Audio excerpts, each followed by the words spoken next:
I'm sharing the recipes from my bakery that I had for 26 years with my mom here on TikTok instead of creating a cookbook.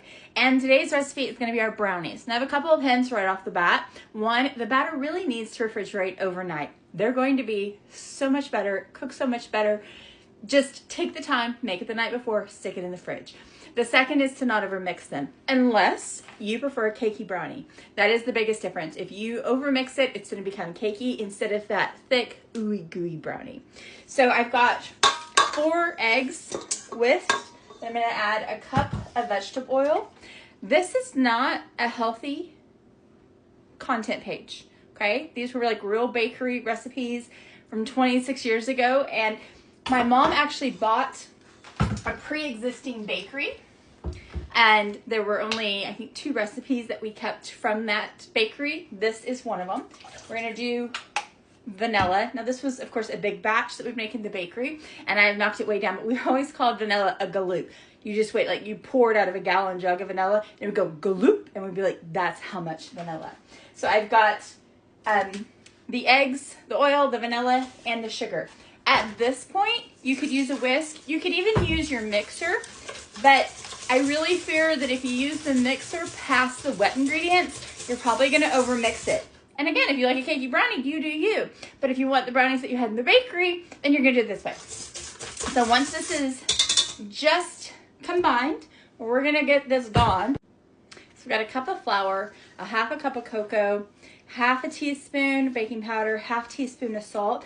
And since we don't want to overmix the brownie itself, we want to make sure that that cocoa is well incorporated into our flour, and that's all mixed together. We're just going to mix that into our wet ingredients with a rubber spatula. And it's not like a mousse or something that you need to fold. You can stir it. You just don't want to overmix it. You want it to just come together. I'll show you what we're looking at. It's escaping the bowl. So you can see I've got little bits of dry still. I am now gonna just kind of fold it. At that point, I don't want to overmix it too much. I would rather have a couple lumps than to have it be overmixed. So this is what we're looking at. It's gonna go in the fridge overnight, and I'll show you in just a minute for you, but tomorrow for me what they look like. All right, my brownie batter has rested overnight in the fridge. I'm gonna bake it in an 8x12 cake pan. You can tell by the cut lines in this pan how often brownies have been baked in it. You do wanna spray it really well with a good non-stick cooking spray. You could put a paper in the bottom and then spray the paper as well, especially if you want to do like a brownie cake and take them out all at once. We're going to cut these in a pan, take them out individually. The only tricky part about this is they're not going to spread in the oven. So my container just broke. So whatever it looks like in here is what they're going to look like when they bake. That means if you have a corner that's really low and you bake it like that, you are going to have a brownie that's rock hard and teeny tiny in that corner. So it's kind of like icing a cake. I like to use one of these. It's called a bowl scraper. It has a rounded side that you can scrape a bowl, and it has a flat side. Since we want these to be flat, you're going to use the flat side. So I just turn it, and I'm just pushing the batter around. It is a soft, liquidy batter that's going to spread for you fairly easily.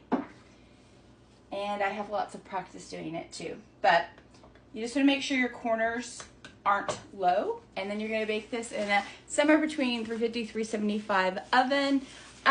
You know, honestly, I'm not sure how long. I'm guessing about 20 minutes. But let me bake it and then I'll tell you. Brownies are out of the oven. I did add some pecans to half. Before you bake them, you can add whatever sounds good. You could do chocolate chips, pecans, walnuts, any kind of nut.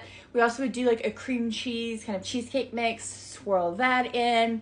Once they've come out, you could drizzle like a fudge and caramel over these, and they'd be a turtle brownie. You could just do fudge. You could add sprinkles. If you're gonna do like a s'mores, you really wanna wait and add the marshmallows just the last few minutes. So I like to cut them into 12s, and plastic tends to work really well to get a nice clean cut.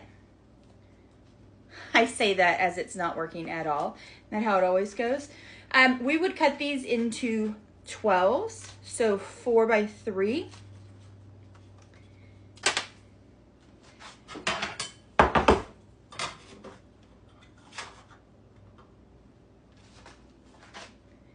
And there you go. They are the best brownie I've ever had. Incredibly moist, a great crumb, just bar none. And I hope you enjoy them.